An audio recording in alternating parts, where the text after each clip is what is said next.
Moin!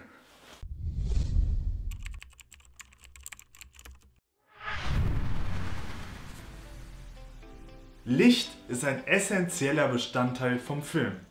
Denn ohne Licht würde das Ganze so aussehen. Doch Licht ist nicht nur dafür da, dass der Zuschauer etwas sieht. Hier ein Beispiel. Was fällt euch auf?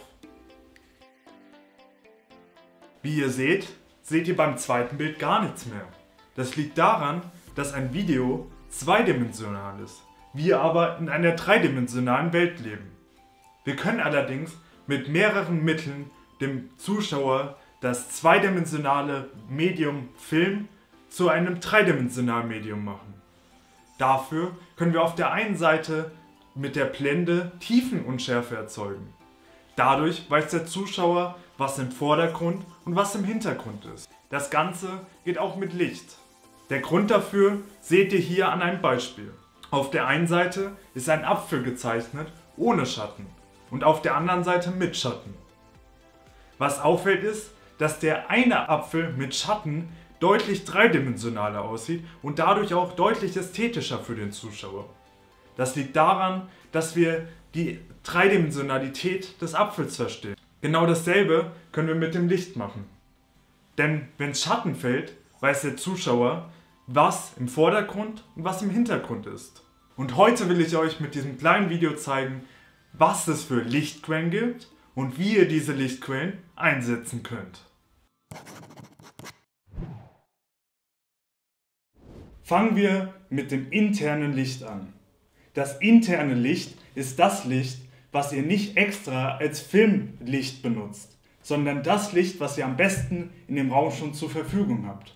Zum Beispiel eine Lampe von oben oder Kerzen. Diese Lichter könnt ihr so einbauen, dass ihr durch die LED-Panel oder Softboxen, die ihr nutzt, zeigt, von wo das Licht kommt. Ein Beispiel dafür wäre, wenn ich eine Softbox hier aufstellen würde, die mich von oben beleuchten würde, aber dazu noch die Lampe an ist. Der Zuschauer weiß dadurch, okay, das Licht, was von oben kommt, kommt von dieser Lampe und wundert sich nicht. Komisch dagegen wäre es, wenn man die Lampe von oben zeigt, aber ich von unten beleuchtet werden würde. Das wäre sehr seltsam für den Zuschauer, deswegen nutzt das Licht, was ihr im Raum zur Verfügung habt, damit es gut für die Szene wirkt und nutzt zum Beispiel auch internes Licht im Hintergrund, um den Raum so ein bisschen lebendiger zu gestalten. Kommen wir jetzt zum externen Licht. Was ist externes Licht? Externes Licht sind zum Beispiel Softboxen oder ein LED-Panel. Das LED-Panel ist dafür praktisch, dass ihr die komplette Kontrolle darüber habt. So könnt ihr zum Beispiel den Hintergrund grün gestalten oder blau gestalten, wie ihr wollt. Ansonsten gibt es noch Softboxen. Softboxen sind sehr weich, im Gegensatz zu dem internen Licht, was ihr oft habt. Beim internen Licht habt ihr sehr wenig Kontrolle. Hier dagegen habt ihr die komplette Kontrolle, wo ihr euer Licht positionieren wollt. Und es ist ein weiches Licht. Ein weiches Licht ist oftmals sehr wichtig, zum Beispiel bei Produkten. Da braucht ihr ein weiches Licht, aber auch bei Gesichtern. Und da sind Softboxen immer sehr gut. Ansonsten zählen natürlich aber auch sowas wie Taschenlampen oder kleine Lampen dazu zum externen Licht.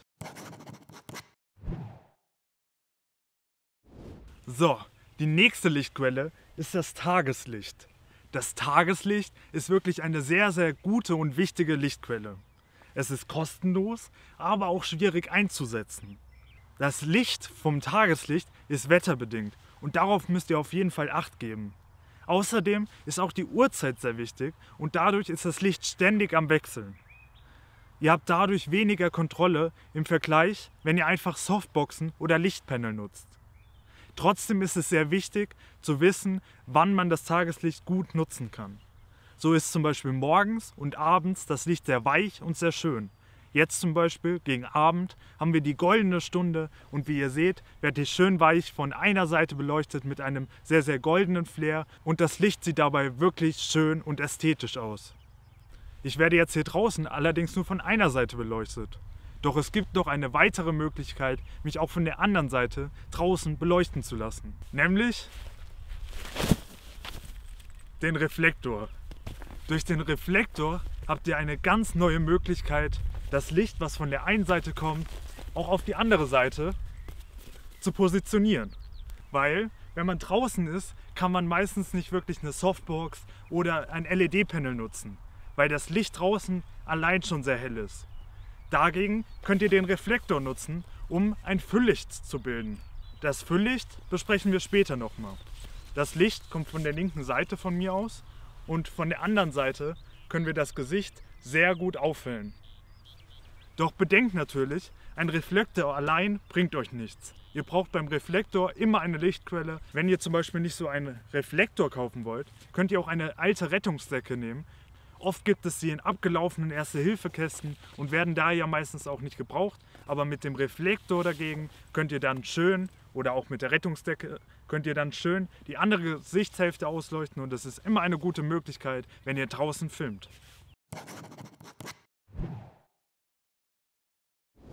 So, ihr seht, ich habe jetzt nur ein Licht hier an, nämlich das Führungslicht. Das Licht ist das Hauptlicht, was auf mein Gesicht fällt. Aber für ein YouTube-Video ist es ziemlich dunkel. Es kann eine gewisse Emotion erzeugen, nämlich eine Gefahr oder für ein Drama ganz gut sein.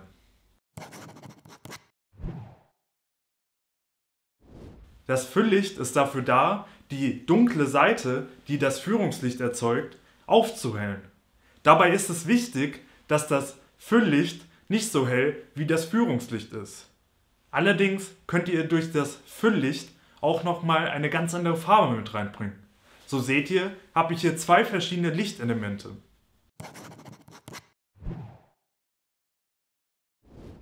Als drittes Licht habe ich jetzt das Spitzlicht angemacht.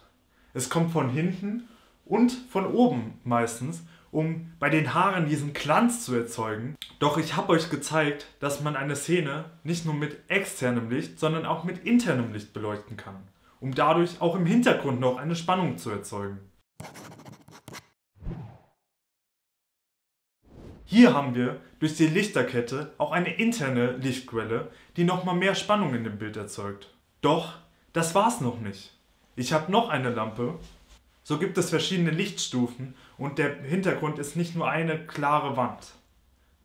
Dadurch kann man auch noch mal mehr feststellen, dass ich im Vordergrund bin und das im Hintergrund ist. Doch wie setzt ihr jetzt das Ganze praktisch in die Tat um? Ihr müsst natürlich nicht alles verwenden.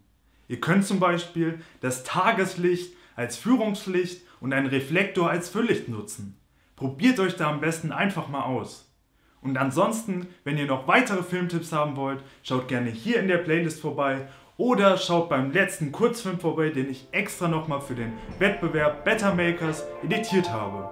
Und abonniert gerne den Kanal, um nichts mehr zu verpassen. Ciao!